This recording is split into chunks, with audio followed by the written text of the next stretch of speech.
Okay, let's take a look at a second example. Of American high school students, 41% are studying a language other than English.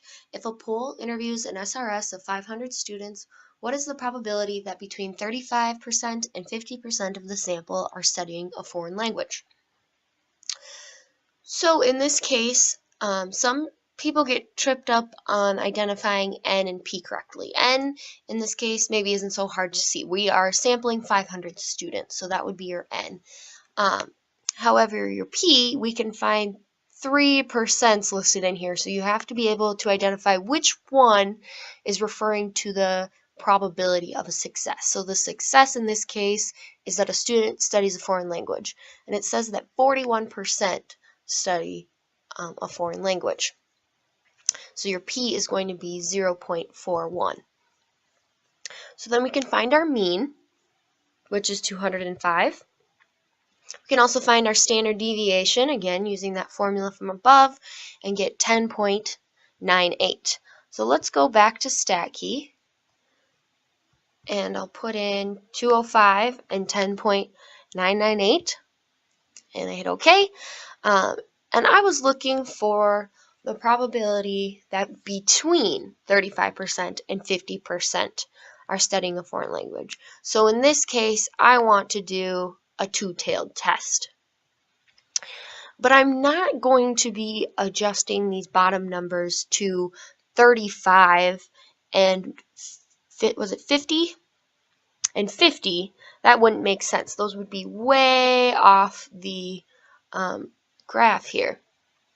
So what I need to do is find out how many students really is 35% of 500 and how many students really is 50% of 500.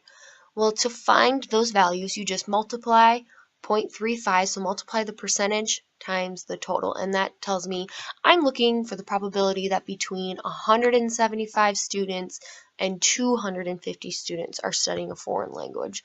So that looks like this here. Probability that between 175 and 250 are studying foreign language. So go to my two-tailed test, and I'm going to adjust this to 175.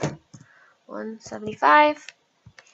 And I want to adjust this one to 250. Hit OK. But when I did that, it automatically adjusted this one over here, where I had just adjusted that to 175. Because StatKey will always adjust them symmetrically amongst the mean. So we kind of have to trick StatKey a little bit, and instead of doing a two-tail, we'll do a left tail and a right tail to simulate doing the two-tail. So again, let me adjust this to 175 and this to 250, this tail.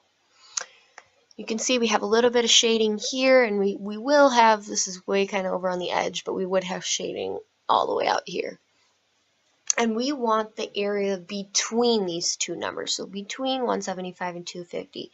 So we're going to be looking at this center number here, which tells us 99.7% of the area falls between these two.